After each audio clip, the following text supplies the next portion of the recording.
ایسے نہیں کہ ہمیں اگر کوئی نام بگاڑ کے یا ہمارے خلاف بات کرتا ہے تو ہم بھی سیدھے ہو جائیں،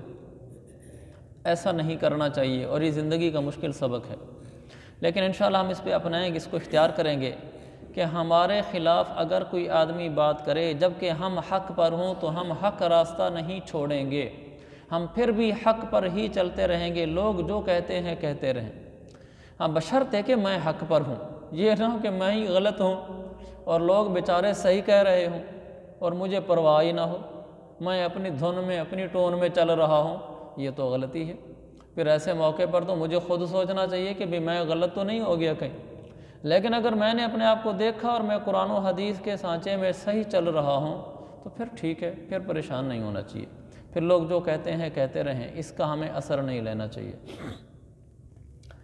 آگے فرمایا اولم یر الانسان انا خلقناہ من نطفۃ فاذا هو خصیم مبین، کیا انسان نے یہ نہیں دیکھا، پہلے 2-3 آیتیں اکٹھے پڑھ دو، ان کا ایک ہی مطلب ہے، آگے پھر سے پڑھتا ہوں، اولم یر الانسان انا خلقناہ من نطفۃ فاذا هو خصیم مبین وضرب لنا مثلا ونسی خلقہ قال من يحيي العظام وهي رميم قل يحييها الذي أنشأها، دوبارہ يحييها الذي أنشأها أول مرة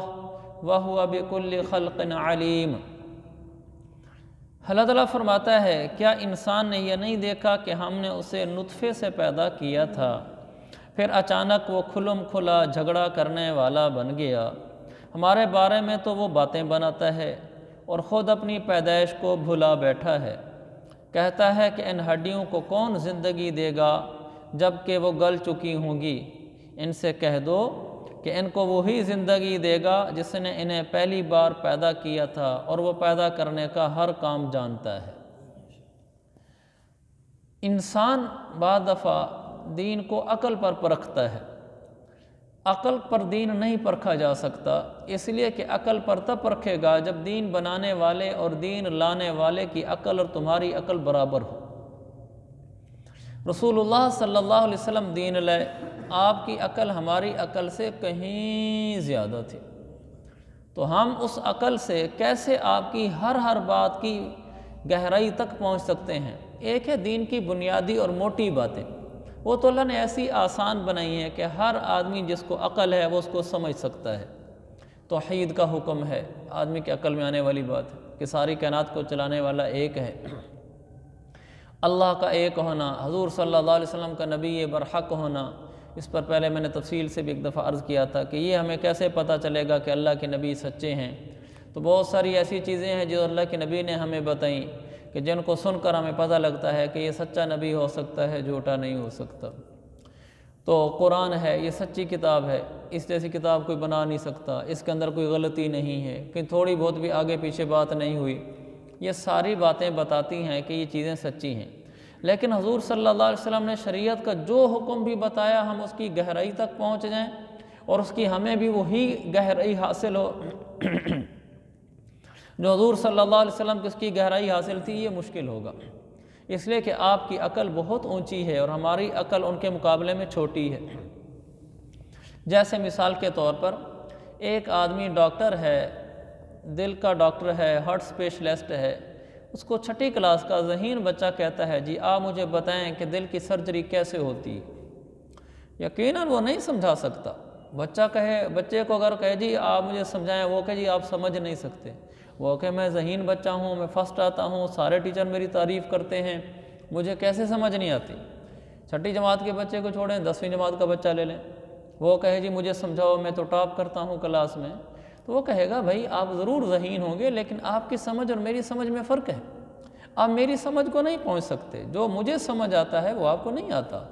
تو یقیناً اس ڈاکٹر کی بات ٹھیک ہے، تو پھر اس 10ویں جماعت کے بچے کو کیا کرنا چاہیے؟ اس ڈاکٹر کی بات مان لینی چاہیے، کہنا چاہیے جی ٹھیک ہے ہارٹ سرجری جو آپ بتا رہے ہیں ایسے ہی ہوگا، مجھے اصل میں اتنی سمجھ نہیں ہے۔ اگر وہ کہے جی میری سمجھ میں تو آپ کی باتیں آتی نہیں، لہٰذا میں مانتا ہی نہیں، یہ اس کی نادانی ہوگی۔ ایسے ہی رسول اللہ صلی اللہ علیہ وسلم نے جو دین ہمیں دیا، آپ کی عقل، فہم، بصیرت ہم سے بہت زیادہ ہے، تو بعض باتیں تو ایسی ہوں گی جو آپ کی بڑی عقل کی بدولت ہماری سمجھ میں نہیں آئیں گی، لیکن ہم ان کو تسلیم کریں گے،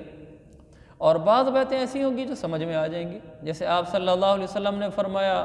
قرآن نے بھی کہا کہ جب میراث تقسیم ہونے لگے تو بیٹے کو 2 حصے دو، بیٹی کو 1 حصہ دو۔ بعض دفعہ عقل میں آتا ہے کہ یہ بات تو ٹھیک نہیں ہے، اس لیے کہ بیٹا تو کما سکتا ہے، اس کو 1 حصہ بھی دے دو تو کما کے 2 کر لے گا، بیٹی کو اب 1 دے رہے ہیں جس کو پہلے بھی کمانا نہیں آتا، تو بظاہر یہ عقل کے خلاف لگتا ہے، لیکن جو اللہ کے نبی نے بتایا وہی ٹھیک ہے۔ ایسے ہی موزے کے اوپر مسح ہوتا ہے، عقل یہ کہتی ہے کہ موزے کے نیچے مسح ہونا چاہیے، اس لیے کہ آدمی سارا دن چلتا رہتا ہے تو مٹی تو نیچے لگتی ہے، اوپر تو نہیں لگتی، گیلا ہاتھ تو نیچے پھیرنا چاہیے تاکہ صاف ہو جائے، لیکن اوپر پھیرنے کا حکم ہے۔ اسی طرح آدمی غسل واجب ہوتا ہے تو حکم ہوتا ہے کہ پورے بدن کو دھویا جائے، عقل کہتی ہے کہ پورے بدن کو دھونے کی ضرورت نہیں ہے، جہاں ضرورت ہے دھونے کی وہاں دھو دیا جائے۔ مکھی پانی میں گر گئی ہے، اللہ کے نبی نے فرمایا 1 پر ڈوبا ہوا ہے، دوسرا بھی ڈبو دو، پھر باہر نکالو۔ عقل کہتی ہے 1 ڈبو دیا وہی کافی ہے، دوسرا تو نہیں ڈبونا چاہیے اندر، اور تو پانی نہیں خراب کرنا چاہیے۔ یہ ساری باتیں ہیں جن سے دل میں یہ آتا ہے کہ ہونا تو اس طرح چاہیے، لیکن حضور صلی اللہ علیہ وسلم نے جو فرمایا وہی ٹھیک ہے۔ ان سب کے جوابات بھی ہیں، جیسے جیسے عقل سے زیادہ سمجھدار ہوتی جاتی ہے تو اس کی وجہ بھی سمجھ آتی جاتی ہے۔ تو اول واحلے میں اس میں اشکال پیدا ہو جاتا ہے کہ آپ نے ہمیں جو یہ باتیں بتائی ہیں بظاہر عقل کے خلاف ہیں، تو جس کی عقل میں نہ آ رہی ہو نا تو اس کو چاہیے وہ حضور علیہ السلام کی بات پر اعتماد کر لے، وہ یہ سمجھے میری عقل کا قصور ہے۔ جیسے مثلا میں ایک بات لے لیتا ہوں، آپ نے فرمایا کہ بیٹے کو 2 حصے، بیٹی کو 1 حصہ۔ اس کی وجہ یہ ہے کہ بیٹا گھر کا سربراہ ہوتا ہے، اخراجات اسی نے چلانے ہوتے ہیں، بیٹی نے نہیں چلانے ہوتے۔ تو بیٹے کو تو ادھر سے مل جائے گا والد کی طرف سے 2 حصے، تو وہ پورے گھر کو چلائے گا، خرچہ اس کے سر پر ہے۔ بیٹی کو 1 اس لیے دے رہے ہیں کہ بیٹی کو شوہر کی طرف سے بھی پھر ملنا ہے، کہ جب یہ کسی کے گھر چلی جائے گی تو اس نے تو نہیں کمانا، اس کے پاس جو شوہر آئے گا اس کو اپنے باپ کی طرف سے جائیداد ملے گی، تو وہ اس پر بھی خرچ کرے گا اور اس کی خود اپنی بھی ہوگی، تو اس کو تو سہارا مل گیا، اس نے اخراجات بھی نہیں کرنے، پھر بھی اس کو والد کی جائیداد میں سے مل گیا، تو اس کو تو 1 ہی مناسب لگتا ہے۔ اور دوسری بات میں نے عرض کی تھی کہ اس طرح اور کافی ساری باتیں ہوتی چلی جاتی ہیں جن سے ہماری بعض دفعہ عقل کے خلاف انسان سمجھتا ہے، لیکن حقیقت میں ایسے نہیں ہوتا۔ جیسے مثال کے طور پر مکھی پانی میں گر گئی ہے اور غسل کی ضرورت پیش آ گئی ہے، مکھی جو پانی میں گرتی ہے اس کے ایک پر میں ایسی چیزیں ہوتی ہیں جو نقصان دہ ہیں سینسی لحاظ سے، یعنی جراثیم والا پر ہوتا ہے، دوسرے پر میں اس کے اینٹی ہوتی ہیں، جس کو ہم کہتے ہیں نا کہ ایک اینٹی سیپٹک ہوتا ہے، اینٹی بائیوٹک ہوتا ہے، کہ ایک چیز میں زہریلا مادہ ہے اور دوسرے میں اس زہریلے مادے کو توڑنے والا مادہ ہے، اس کے اندر ایسے ہی ہوتا ہے، اس کے ایک پر میں زہریلا مادہ ہوتا ہے، دوسرے پر میں اس کے زہریلے مادے کو ختم کرنے والی چیزیں ہوتی ہیں۔ اللہ کے نبی نے فرمایا دوسرا بھی ڈبو دو، جب دوسرا ڈبوتے ہیں تو وہ لیول ہو جاتا ہے، تو وہ پانی مفید ہو جاتا ہے۔ بظاہر عقل کے خلاف تھا لیکن یہ عقل کے مطابق نکلا۔ اسی طرح غسل کی ضرورت پیش آ جائے تو پورے بدن کو دھوو، اس کی بظاہر وجہ سمجھ میں نہیں آتی، دھونے والی جگہ کو دھونا چاہیے، لیکن عقل اللہ کے نبی کی ہی کامل ہے، ہماری ناقص ہے۔ ہماری عقلوں میں جو آیا کہ بھئی پوری جگہ نہیں، پورا بدن نہیں دھونا چاہیے، لیکن بعد میں یہ معلوم ہو گیا کہ جب انسان پر غسل فرض ہوتا ہے، اس غسل فرض ہونے کے لیے چونکہ مادہ منویہ کا اخراج ہوتا ہے، اس کی وجہ سے پورے جسم سے ایسے جراثیم نکلتے ہیں، پورے جسم کے مساموں سے، کہ اگر ان کو ایک خاص وقت کے اندر پانی سے نیچے نہ بہا دیا جائے تو وہ مساموں سے دوبارہ اندر چلے جاتے ہیں، یعنی کھڑے رہتے ہیں، پانی سے بہا کے نیچے نہ کر دیا جائے تو دوبارہ اندر چلے جاتے ہیں، جب دوبارہ اندر جاتے ہیں تو وہ صحت کے لیے نقصان دہ ہوتے ہیں۔ یہ تحقیق بہت بعد میں ہوئی، اور اب عقل والوں کو عقل ہے کہ ہاں اللہ کے نبی نے سچ کہا تھا، جب تک یہ تحقیق نہیں ہوئی تھی اس وقت تو عقل کے خلاف لگتی تھی آپ کی بات۔ تو جن کی عقلیں ناقص ہوں ان کو کامل عقل والوں پر اعتماد کرنا ہوتا ہے۔ تو اس طرح حضور صلی اللہ علیہ وسلم کی جتنے بھی بتائی ہوئی چیزیں ہیں ساری ہی ایسی ہیں۔ اب خلاصہ یہ نکلا کہ جب ہماری عقلیں ناقص ہو گئیں اور حضور صلی اللہ علیہ وسلم کی عقل کامل ہوئی تو ہمیں پھر اس بڑے عقل والے کی بات پر اعتماد کرنا چاہیے۔ تو آپ نے جب کہا کہ مرنے کے بعد ایک زندگی ہے، تو جو اس وقت کے عقل کے کورے تھے انہوں نے اعتراض کرنا شروع کر دیا، عقل کے گھوڑے دوڑانے شروع کر دیے۔ آپ نے کہا مرنے کے بعد یہ انسان دوبارہ اٹھے گا؟ تو ابی بن خلف آ گیا، کہنے لگا اولم یر الانسان انا خلقناہ من نطفہ فاذا هو خصیم مبین وضرب لنا مثلا ونسی خلقہ قال من یحیی العظام وہی رمیم۔ اللہ کے نبی کے پاس آیا اور جھگڑنے لگا، کہنے لگا یہ کیسے ہو سکتا ہے کہ مرا ہوا انسان پھر کھڑا ہو جائے؟ ہڈی لایا اور ہڈی کو اللہ کے نبی کے سامنے کیا، کہا من یحیی العظام وہی رمیم، ہڈی کو آگے کر کے ایسے مسئلہ، ایک مردے کی ہڈی لے کر آیا، وہ کوئی بوسیدہ ہڈی تھی، اس کو سامنے رکھ کر ایسے ایسے مسئلہ، تو وہ مسئلہ گئی، ختم ہو گئی۔ تو کہنے لگا کہ اس کو دوبارہ کون زندہ کرے گا؟ یہ کیسے مرا ہوا انسان ہڈی ہو گیا ہے، وہ سیدھا ہڈی ہے، ریزہ ریزہ ہو رہا ہے، یہ کیسے دوبارہ اٹھ سکتا ہے؟ اس پر اللہ نے شکوہ کیا، انسان کو اپنی اوقات نظر نہیں آتی؟ اولم یر الانسان انا خلقناہ من نطفہ، انسان کو اپنی اوقات نظر نہیں آتی کہ اس کی پیدائش کی حقیقت کیا ہے؟ ایک گندے قطرے سے بنا ہوا انسان اب کھڑا ہو کر ہمارے خلاف باتیں کرتا ہے۔ وضرب لنا مثلا ونسی خلقہ، ہمارے سامنے آ کر مثالیں پیش کرتا ہے، اپنی حقیقت اپنی اوقات بھول گیا ہے۔ اب آ کر کہتا ہے من یحیی العظام وہی رمیم، ان ہڈیوں کو کون زندہ کرے گا؟ اور اللہ نے جلال میں فرمایا قل یحییھا الذی انشأھا اول مرہ، کو میرے نبی اس کو بتاؤ اس ہڈی کو وہی زندہ کرے گا جس نے سب سے پہلے اس کو بنایا تھا۔ کہ اس انسان کو بنایا کس نے تھا؟ یہ تو سوچے تھوڑا، ایک قطرے سے یہ انسان بن کر آیا ہے۔ جو رب قطرے سے پورا 6 فٹ کا بدن بنا سکتا ہے، جس میں صرف ہڈیاں ہی نہیں، کھال بال گردے سب کچھ، وہ اللہ اس بنے ہوئے انسان کو دوبارہ نہیں بنا سکتا؟ وَهُوَ بِكُلِّ خَلْقٍ عَلِيمٌ، اللہ تو بنانے کی ہر چیز جانتا ہے، اللہ کے لیے کوئی مشکل نہیں ہے۔ پھر اللہ نے اپنی قدرت دکھلائی۔ تو میں یہاں کہہ رہا تھا کہ اللہ کے نبی علیہ السلام کی یہ بات عقل کے خلاف ہے، عقل کے، کہ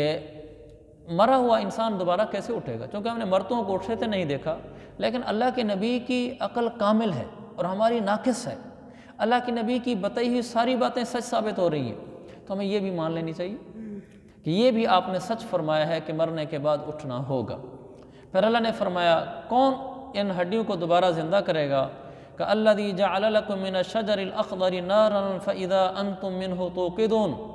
وہ اس قدرت کا مالک بادشاہ اللہ ان ہڈیوں سے دوبارہ انسان بنائے گا جس نے تمہارے لیے سبز درخت سے آگ نکال دی، پھر تم اس آگ کو سلگاتے ہو۔ یہ اللہ تعالیٰ کی قدرت ہے، اب بھی ہو سکتی ہے۔ اس وقت عربوں کے سامنے جو چیزیں تھیں اللہ نے اس کی مثال دی۔ 2 درخت تھے، ایک کا نام تھا مرخ اور ایک کا نام تھا عفار، دونوں سبز درخت جیسے ہوتے ہیں، ہرے بھرے۔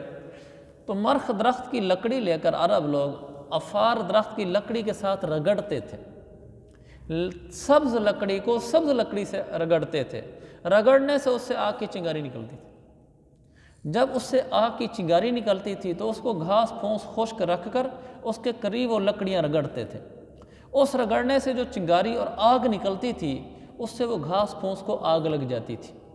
اس آگ لگنے سے پھر وہ آگ اکٹھی کر لیتے تھے، یعنی اس میں کوئی لکڑی ڈال دی جو آگ سلگتی رہی، یعنی موجودہ ماچسیں تو تھی نہیں، تو آگ جلانے کا یہ انتظام ہوتا تھا۔ تو اللہ تعالیٰ نے فرمایا دیکھو جو سبز پتوں سے سبز ٹہنی سے آگ نکال سکتا ہے، سبز ٹہنی کا تو آگ سے کیا تعلق ہے؟ جو سبز ٹہنیوں سے آگ نکال سکتا ہے تو کیا یہ عقل کے خلاف نہیں ہے؟ تو وہ اللہ کل اس انسان کو دوبارہ نہیں زندہ کر سکتا۔ تو اللہ نے فرمایا عقل کے خلاف تو یہ بھی ہے کہ سبز لکڑی سے آگ کیسے نکلتی ہے، جیسے یہ سمجھ آتی ہے ایسے یہ بھی سمجھ لو کہ مرنے کے بعد بھی ایک زندگی ہے۔ اولیس الذی خلق السماوات والارض بقادر علی ان یخلق مثلہم بلا وہو الخلاق العلیم، بھلا جس ذات نے آسمان اور زمین کو پیدا کیا ہے کیا وہ اس بات پر قادر نہیں ہے کہ ان جیسوں کو دوبارہ پیدا کر سکے؟ کیوں نہیں، جبکہ وہ سب کچھ پیدا کرنے کی پوری مہارت اور قدرت رکھتا ہے۔ یہ بھی ایک بہت بڑی دلیل ہے، جس اللہ نے آسمان و زمین کو بنایا ہے وہ دوبارہ 6 فٹ کا انسان نہیں بنا سکتا۔ آسمان زمین بنانے والا 6 فٹ کا انسان نہیں بنا سکتا۔ آخری آیت بہت مشہور ہے اور اللہ کی قدرت کا بہت بڑا شاہکار ہے کہ انما امرہ اذا اراد شیئا ان یقول له کن فیکون، فسبحان الذی بیدہ ملکوت کل شیء وإلیہ ترجعون۔ اللہ کی شان، اللہ کا معاملہ یہ ہے کہ جب وہ کسی چیز کا ارادہ کر لے تو صرف اتنا کہتا ہے کہ ہو جا، بس وہ ہو جاتی ہے۔ اللہ پاک ہے، اور پاک ہے وہ اللہ جس کے ہاتھ میں ہر چیز کی حکومت ہے، اور اسی کی طرف تم سب کو آخر کر لے جایا جائے گا۔ یہ کن فیکون والی مشہور آیت ہے، کن فیکون۔ کن فیکون کا مطلب ہے، کن کا مطلب ہوتا ہے عربی میں ہو جا، فیکون کا مطلب ہے تو وہ چیز ہو جاتی ہے۔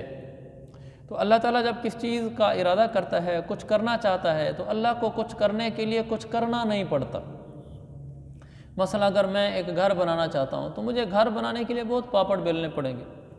مستریوں سے باتیں کرنا اور انجینئر سے بات کرنا اور پھر 20 کام کرنا جو سب ان کے سامنے ہیں، پھر جا کر میں ایک گھر بنوا سکوں گا۔ گو میرے پاس پیسے ہوں بھی صحیح، پھر بھی مجھے ان سارے مراحل سے گزر کر یہ سارے کام کرانے پڑیں گے۔ اللہ تعالیٰ کو جب کچھ کرنا ہوتا ہے تو اللہ تعالیٰ کو کچھ کرنا نہیں پڑتا، اللہ فرماتا ہے اتنا کن ہو جا، پھر وہ چاہے محل بنوانے ہیں چاہے جو بنوانا ہے وہ ہو جاتا ہے۔ تو اللہ کی قدرت بہت عظیم ہے، بہت زیادہ ہے، اللہ کے آگے کوئی مسئلہ نہیں۔ ہمیں اللہ کی قدرت کو سامنے رکھ کر دعائیں مانگنی چاہیے۔ اللہ تعالیٰ ہمیں ان درسوں سے عمل سیکھنے والا بنائے۔ کل انشاءاللہ سورۃ الصافات ہوگی، آج اس کو تھوڑا مختصر کر لیتے ہیں، بس میں سفر سے آیا تھا کہ تھوڑی سی